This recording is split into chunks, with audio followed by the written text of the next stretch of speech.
talk so much about the importance of response, coming off a loss. You talked a lot about that, last week.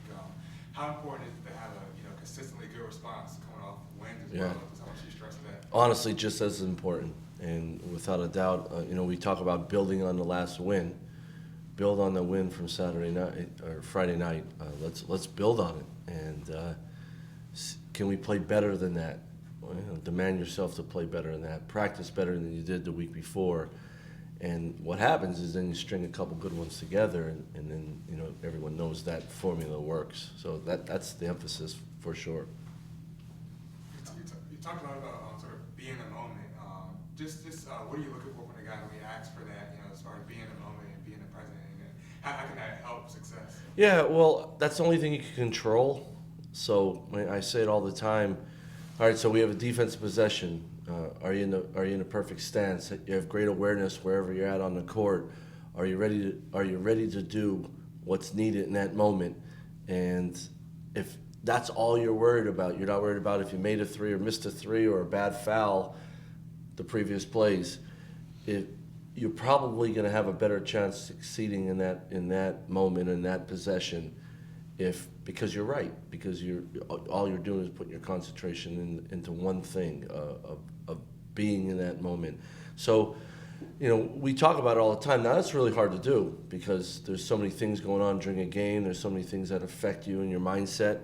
But we emphasize it all the time because guys know when they're like that, they play better, they're looser, they're letting go of good or bad things that's over with. Just let it go and move on. And being in that moment and owning that moment, I think is really huge for athletes, and it has helped our team without a doubt.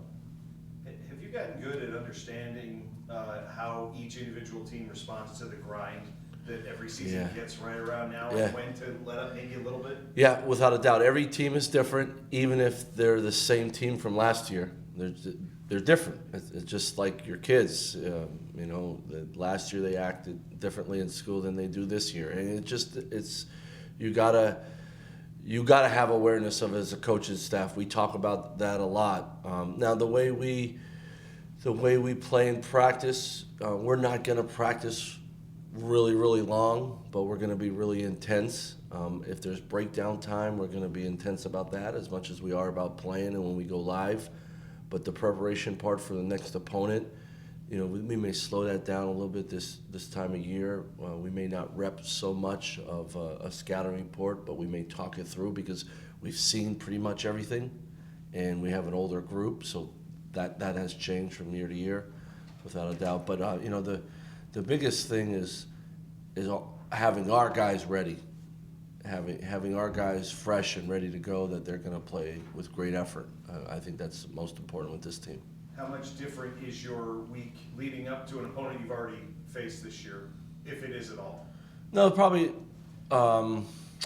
not, because a lot of coaches will add stuff, and you got to make sure. You're going to make sure that you're on. There might be some video. The video might not be as long with a opponent that you've already played, especially not long ago. But our practices are pretty similar. The buildup of our practices are pretty similar. Talk about maybe coaching methods. How much year to year do you have to maybe reevaluate what works best with that group that year? Like, for instance, like this year, do you find that the guys respond more to hard coaching, or because it's an older team, do you kind of have to take a step back? Like, how do you reevaluate that each year? Well, that's one part of having a great staff. You talk about that stuff all the time. Hey, today's a day we can get after it and pushing the pedal. With our strength coach and our trainers, we talk to them, and today's a day where we didn't go as hard yesterday. We can go harder today. That varies, but you use all the people around you for their opinion and their expertise. And then there's some days where you have an older group that they're buzzing, and you get everything done and get them out of there, so they bring that back tomorrow. And then sometimes when you have a younger group, you stay in there longer to see how long they can play at this level and to push the standard, without a doubt. So it varies all the time. The biggest thing for our team this year, with having some older guys, is being fresh and healthy. That's huge. And then making sure we pull some of the younger guys who have been contributing and helping us, making sure that they know what's going on. The upperclassmen know what's going on, making sure our younger guys, and with we have a great staff. They pull the young guys aside, and if it's extra tape, it's extra video, or it's extra reps on the court, or sticking around after practice and doing something a little more in depth with them, that's huge. So it curtails all the time. As far as the being now, how much does Coach Peavy help with that? You've been with you guys for over a year now.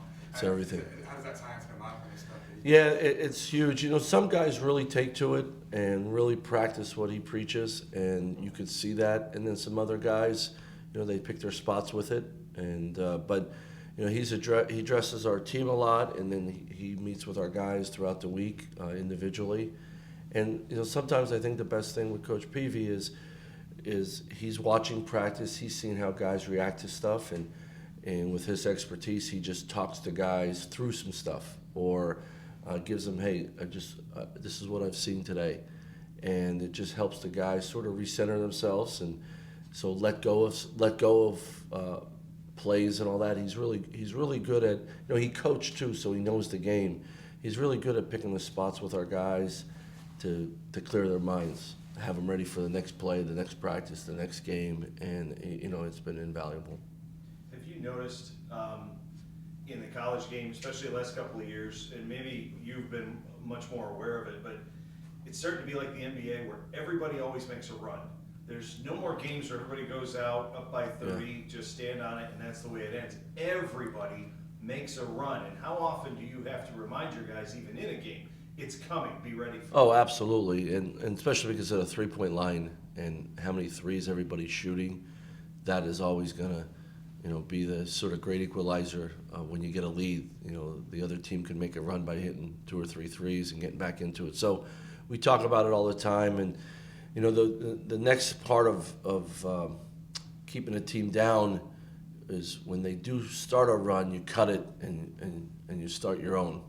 But that's hard. It's hard, but no, it's everywhere. It's in all sports. It's the great momentum is huge for everybody, and we talk about building our momentum off our defense and then playing from there.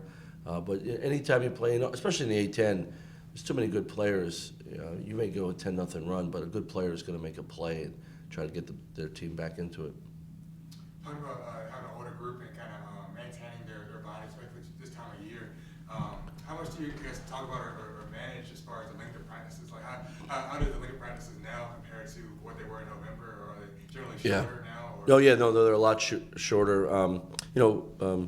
Daniel Roos, our strength coach, really helps with that for sure. But we monitor their heart rate and all that stuff, and we have numbers and all that stuff. So there's days where he's saying we it's full tilt, go long and hard, and then there's days where we say, hey, we need a shorter practice to get our legs back, be ready to play in 48 hours, something like that. So I listen to that. But this time of the year, 90 minutes, if we're on the floor counting everything, is because of the way we're going to press the whole time in that practice.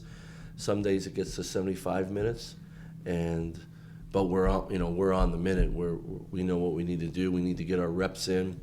We sub a lot during practice too, because we sub a lot during games, and so we mix and match that way and make sure we have certain teams playing more of the reps together, and then some of the younger guys getting their reps in. But we got to make sure that we get done what we need to get done, and the guys are walking out of the gym after practice knowing what they need to do for the next game, but also making sure that when the next game comes that those legs are fresh and our minds are ready to go. What do you tell them about a team that you've already beaten at their place that's coming off a really tough loss on the road themselves in Mason?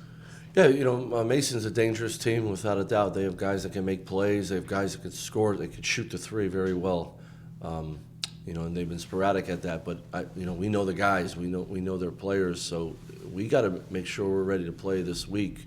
Starts with Mason on Wednesday. That they've come in here and beat us.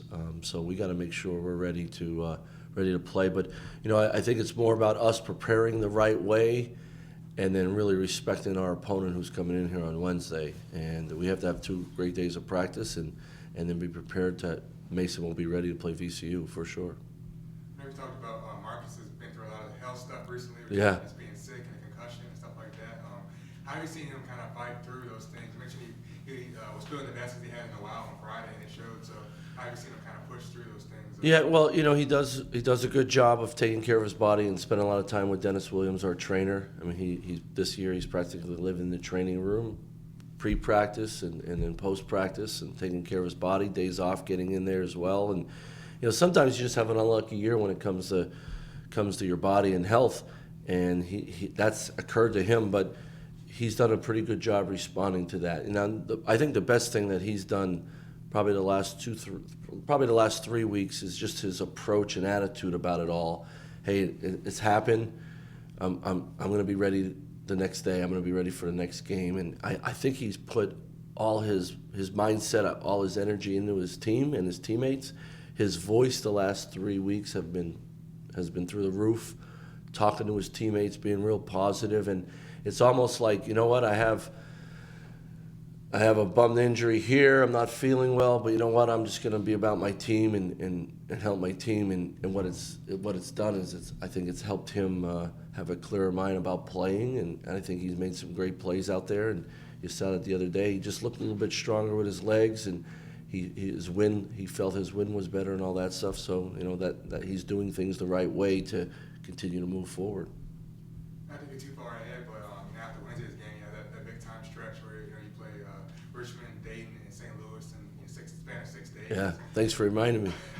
What do you need to see from the guys in that stretch to have the kind of success you want? Well, number one is let's see, can we get better? Can we get better from now until we play those games, and can we get a little bit sharper on offense and a little more determined on defense? And you know, this time of the year you're not going to have major adjustments.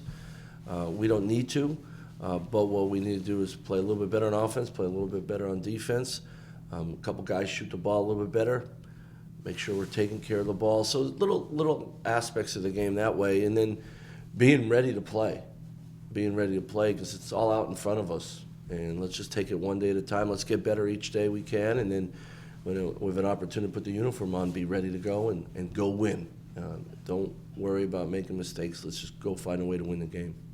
Will you watch Dayton and Rhoades tomorrow night? No, I will be watching Godwin. We have a game tonight. Logan has a game tomorrow, so I'm not sure who he plays tomorrow.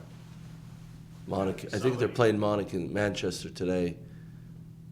Really? Out of district? Yeah, something. Yeah, it's a late one.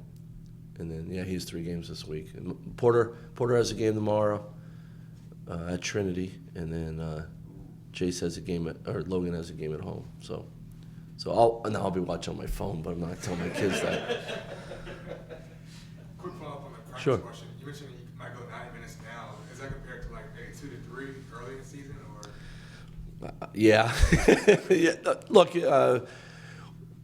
we go long in the preseason.